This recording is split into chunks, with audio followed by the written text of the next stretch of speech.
Hai guys, The William is back. Ini udah keberapa kalinya aku ngetik video ini. Ada aja aku salah ngomong pas di videonya yang sebelum-sebelumnya. Jadi ulang-ulang terus ya. Terima kasih sudah klik video ini. Tolong ditonton sampai habis karena aku udah sampai ngulang 10 kali nih demi kalian. Ya. Jangan lupa di like, di subscribe boleh, gak di subscribe juga gak apa-apa, tapi lebih bagus di subscribe. As always, aku serakah sekali. Dan juga jangan lupa di share ke teman-temannya, keluarganya, siapapun. Kalian boleh share sebanyak-banyaknya ke orang lain supaya kita sama-sama belajar dari konten-konten yang aku bawain. Nah, kebetulan kali ya, aku gercep kali gitu ya, berkonten beberapa hari aja selangnya, bukan beberapa bulan kayak biasanya ya kan. Karena aku keingat gitu bahwa tanggal 21 April itu adalah hari raya peringatan Ibu Kartini. Ayo, siapa yang lupa angkat tangan? Biasanya sih yang kalau misalkan yang umur-umur udah kuliah, udah kerja, biasanya lupa. Ya kan, pasti lupa. Aku aja kadang-kadang lupa, tapi suka lihat kalender gitu tiba-tiba kayak hari raya Ibu Kartini gitu ya. Untung lah ya kalender bisa mengingatkan, terima kasih kalender ya kan. Dan bersamaan juga tanggal 21 April ada beberapa teman kita yang sudah merayakan lebaran. Selamat Hari Raya Idul Fitri ya guys ya, minal aidin wal faizin, mohon maaf lahir dan batin. Nah, kita kali ini mau ngebahas tentang fakta tentang Ibu Kartini yang bisa dibilang agak jarang orang tahu. Nah, kalian pasti tahu kalau misalkan Kartini itu punya buku. Bukunya itu isinya adalah kumpulan surat-suratnya kepada teman-temannya di Belanda. Judul bukunya apa, guys? Lupa kalian. Ya ampun, itu kan padahal dari SD kalian udah tahu ya. Masa kalian nggak tahu? Aduh, malu kali lah. Nah, bukunya ini judulnya adalah Habis Gelap Terbitlah Terang. Tapi tahu nggak sih bahwa ternyata judul itu adalah hasil dari salah terjemahan. Waduh, kok bisa? Nah, jadi gini guys ceritanya. Ini ada hubungannya sama pandangan Kartini. Aku sebutnya Kartini tanpa mengurangi rasa hormat kepada beliau. Aku sebut Kartini biar lebih simpel aja. Jadi ini ada hubungannya dengan pandangan Kartini terhadap Islam. Kebetulan aku bukan Muslim. Jadi ya aku cuma menceritakan semua ini dari sumber-sumber yang ada ya. Maaf ya tadi aku jeda karena tiba-tiba aku tadi abis minum Coca-Cola terus kayak Coca-Cola mau naik gitu. Nah, tadi aku bilang apa tadi? Aku bukan bacain ya, intinya menceritakan sumber-sumbernya ada gitu. Aku menceritakan semuanya dari sumber-sumber yang ada. Terus kalau misalkan nanti aku ada sebut cerita ini kan soalnya berkaitan dengan Islam. Ada ayat Al-Quran yang adalah di situ gitu ya. Jadi kalau misalkan aku salah sebut atau gimana, please tolong dimaafin ya. Tadi kan kita udah maaf-maafan kan lebaran gitu ya. Ya, oke. Langsung kita lanjut. Ceritanya Kartini ini adalah seseorang yang beragama Islam pastinya ya. Dia Muslim dengan karakter moderat, modern, dan progresif.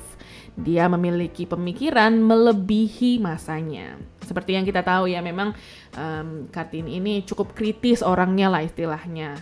Dan bisa dibilang mungkin dia adalah tokoh feminis di Indonesia, ya kan?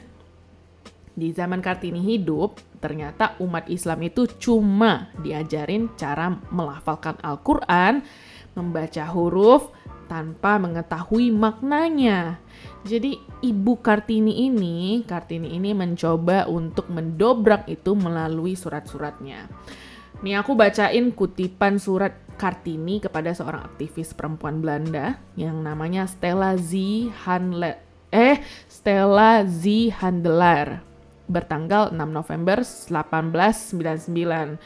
Berbelit-belit kali mulut aku baca inilah ya. Tanggal 6 November 1899 dalam buku Habis Gelap Terbitlah Terang tadi ya. Mengenai agamaku Islam, aku harus menceritakan apa? Islam melarang umatnya mendiskusikan ajaran agamanya dengan umat lain. Lagi pula, aku beragama Islam karena nenek moyangku Islam. Bagaimana aku dapat mencintai agamaku jika aku tidak mengerti dan tidak boleh memahaminya? Al-Quran terlalu suci, tidak boleh diterjemahkan ke dalam bahasa apapun agar bisa dipahami setiap muslim. Di sini tidak ada orang yang mengerti bahasa Arab. Di sini orang belajar Al-Quran tapi tidak memahami apa yang dibaca. Aku pikir adalah gila orang diajar membaca tapi tidak diajar makna yang dibaca. Itu sama halnya engkau menyuruh aku menghafal bahasa Inggris tapi tidak memberi artinya. Aku pikir tidak jadi orang soleh pun tidak apa-apa asalkan jadi orang baik hati. Bukankah begitu, Stella? Nah, sebenarnya berangkat dari kegelisahan hati Kartini ya, dimana dia merasa kayak ya gue beragama Islam karena ya istilahnya turunan gitu loh. Nyokap bokap gue Islam ya, jadi gue Islam. Gue mau belajar tentang agama gue ya. Ingat ya, dia kan kritis ya. Jadi ya dia pengen belajar tentang agamanya. Cara mempelajari agamanya ya harusnya dengan kitabnya. Sayangnya Al-Quran di zaman itu dilarang penerjemahannya oleh ulama ortodoks. Di zaman itu ulama ortodoks mengharamkan penerjemahan Al-Quran ke bahasa yang lain. Pemerintah Hindia Belanda pun ternyata melarang hal yang sama. Jadi Kartini itu ya frustrasi dengan kondisi itu. Jadi jiwanya tuh berontak. Cuma ya dia nggak bisa protes kemana-mana. Ya akhirnya ya dia menuangkan semuanya dalam tulisan-tulisan suratnya. Kalau Kartini hidup di zaman sekarang, mungkin dia bisa protes di sosial media. Terus ya jadi rame gitu ya, kayak kasus yang kasus yang lagi rame, yang tahu-tahu aja. Nah, kita lanjut. Kartini melanjutkan curhatnya, kali ini dalam surat bertanggal 15 Agustus 1902 yang dikirim ke Nyonya Abendanon, di mana Kartini menuliskan, dan waktu itu aku tidak mau lagi melakukan hal-hal yang tidak tahu apa perlu dan manfaatnya. Aku tidak mau lagi membaca Al-Quran, belajar menghafal perumpamaan-perumpamaan dengan bahasa asing yang tidak aku mengerti artinya. Jangan-jangan guruku pun tidak mengerti artinya. Katakanlah kepada aku apa artinya, nanti aku akan mempelajari apa saja. Aku berdosa. Kitab ini terlalu suci, sehingga kami tidak boleh mengerti apa artinya. Di sini Kartini tuh kelihatan banget ya, kayak frustrasi, terus nyerah, terus dia sampai kayak yang, gue nggak mau lagi ngelakuin apa sih, baca Al-Quran, menghafal perumpamaan, apa sih gue kagak ngerti juga gitu loh, gunanya apa, faedahnya apa, dia udah sampai berpikir kayak gitu ya. Ya di masa sekarang pasti terdengar ekstrim ya, apalagi di masa lalu gitu ya, apalagi zaman dulu patriarkinya lebih kencang, dimana perempuan pun kalau misalkan dia protes atau gimana kan nggak terlalu didengar ya. Apalagi ini berkaitan dengan kepercayaan dan agama, dimana kayak ulama udah ngomong kayak haram, lu nggak boleh nerjemahin gitu. Tapi dia frustrasi juga. Sedikit banyak kita bisa mengerti ya, dengan kekhawatirannya dia, dengan betapa dia kayak pengen banget belajar tentang agamanya tapi nggak ada fasilitasnya, nggak ada yang menuntun dia istilahnya gitu. Nah tapi ternyata semuanya berubah ketika negara api menyerang. Nggak gitu dong. Ulang. Tapi semuanya berubah ketika Kartini bertemu dengan salah satu kiai. Namanya Kiai Soleh bin Umar dari Darat, Semarang. Di mana kiai ini dikenal dengan nama Kiai Soleh Darat. Beliau menjelaskan tafsir Al-Fatihah dalam sebuah pengajian yang diikuti Kartini. Nah, setelah pengajian, Kartini dan Kiai Soleh Darat berdiskusi tentang Al-Quran dan cara memahaminya. Nah, dari situ dengan pembahasan berdua ini, akhirnya Kiai Soleh itu mulai tergerak hatinya untuk membuat perubahan di dalam dunia Islam, khususnya di Tanah Jawa. Setelah pertemuan itu, Kiai Soleh menerjemahkan Al-Quran dari bahasa Arab ke bahasa Jawa atau Pegon. Nah, Kartini tuh jadinya excited banget, kayak akhirnya, apa ya istilahnya, kayak akhirnya ada yang mau nerjemahin gitu kan. Nah di sisi lain Kartini mulai bersemangat kembali untuk memperbaiki citra Islam setelah dia bertemu dengan Kiai Soleh Darat ini. Dalam surat kepada Nyonya Van Kol, Tanggal 21 Juli 1902, Kartini menulis, "Saya bertekad dan berupaya memperbaiki citra Islam yang selama ini kerap menjadi sasaran fitnah. Semoga kami mendapat rahmat, dapat bekerja membuat agama lain memandang Islam sebagai agama yang disukai." Nah, akhirnya Kiai Soleh berhasil merampungkan terjemahan sebagian Al-Quran. Tafsirnya ini dinamakan Faidul Rahman dan dihadiahkan pada pernikahan Kartini di tahun 1903. Setelah mendapat hadiah itu, Kartini menjadi sangat rajin, sangat giat mempelajari Al-Quran. Kartini juga merasa bahwa dia mendapat harta karun tak ternilai lebih dari apapun. Pencarian seumur hidupnya tentang Tuhannya, tentang kepercayaannya, tentang kitab di agamanya akhirnya terjawab. Jadi akhirnya dia yang selama ini haus, akhirnya dia dapat sumber yang buat dia tidak kehausan lagi. Salah satu tafsir ayat yang menggugah hati Kartini dan senantiasa diulang-ulang dalam berbagai surat kepada sahabat penanya di Belanda adalah surat Al-Baqarah ayat 257. Ayatnya berbunyi, Allah atau Allah pelindung orang-orang yang beriman. Dia mengeluarkan mereka dari kegelapan kepada cahaya.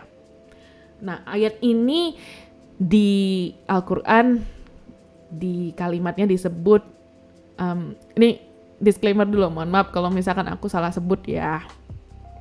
Kalimatnya itu berbunyi minazulumati ila nur. Nah, di bahasa Belanda ini diterjemahkan sebagai apa ini, aku nggak pandai bacanya. Door duisternis tot licht. Ya, semoga betul aku bacanya ya. Nggak tahu aku siapa lah kalian yang ngerti bahasa Belanda, yang bisa bahasa bisa bahasa Belanda ya. Ya mohon maaf kalau misalkan salah ya. Nah, bahasa itu, kata itu sebenarnya artinya adalah dari kegelapan menuju cahaya ya. Kata-kata itu kan dari ayat yang di atas tadi ya. Dia mengeluarkan mereka dari kegelapan kepada cahaya. Tapi tiba-tiba entah kenapa ditranslate pula jadi habis gelap terbitlah terang. Jadi sebenarnya kalimat yang kita selama ini tahu sejak SD, habis gelap terbitlah terang, itu sebenarnya bukan itu artinya. Sebenarnya itu merujuk kepada ayat Al-Quran tadi, yang dia mengeluarkan mereka dari kegelapan kepada cahaya. Nah, opiniku, aku tahu kayaknya kenapa Kartini mengulang-ulang ayat itu. Karena Kartini merasa relate sama ayat itu. Kan dia, kalau misalkan kita dengar dari tadi, kita simak dari tadi, dia itu mengungkapkan bukan kekhawatirannya apa ya? Ya betapa frustrasinya dia ya. Gak bisa mempelajari agamanya dengan baik karena dia clueless tentang agamanya. Kita bisa artiin ya, dia berada di dalam kegelapan, tapi kemudian Tuhan mengirimkan Kiai Soleh darat untuk bertemu dengan Kartini, dan mungkin juga sebenarnya Kiai Soleh juga tercerahkan oleh Kartini ya, pemikiran Kartini, di mana Kartini itu pengen banget supaya orang-orang tuh mengerti makna apa yang mereka baca di Al-Quran. Ya, jadi mereka mungkin sama-sama dikasih Tuhan waktu untuk ketemu supaya bisa sama-sama saling mendapatkan enlightenment, bahasanya apa itu, pencerahan gitu kan. Nah, jadi karena Kartini akhirnya mendapatkan pencerahan bahwa dia akhirnya bisa mengerti makna dari Al-Quran yang selama ini dia baca tanpa mengerti maknanya, tapi ternyata akhirnya dia mengerti gitu. Itu kan dia berasa kayak wow, akhirnya gue mendapatkan pencerahan, gue melihat terang, melihat cahaya gitu. Jadi makanya dia mungkin selalu ngulang-ulang bahwa Tuhan, dia mengeluarkan mereka, termasuk Kartini, dari kegelapan menuju cahaya. Ya, opiniku saja ya gitu. Sayangnya Kartini memang umurnya nggak panjang. Seperti yang kita tahu, Kartini menikah dengan suaminya. Setahun setelah menikah, dia melahirkan putranya. Dan sayangnya beberapa hari kemudian dia meninggal dunia. Semangat Kartini ini diteruskan oleh para kerabat dan korespondensinya sahabat penanya di Belanda. Nah dari hal ini ya, dari cerita ini, dari fakta ini, yang bisa kita pelajari adalah betapa bersemangatnya Kartini dalam mendalami agamanya, mendalami Tuhannya, mendalami kepercayaannya, mendalami kitabnya.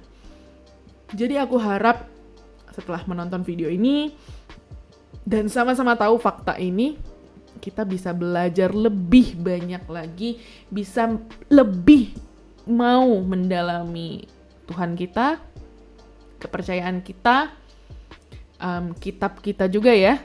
Dan bagi umat muslim mungkin supaya bisa membawa semangat Kartini dalam mendalami Al-Quran, mendalami Tuhannya, mendalami agamanya. Karena gara-gara Kartini ini loh, akhirnya teman-teman yang beragama muslim itu sudah bisa tahu terjemahan dari Al-Quran itu.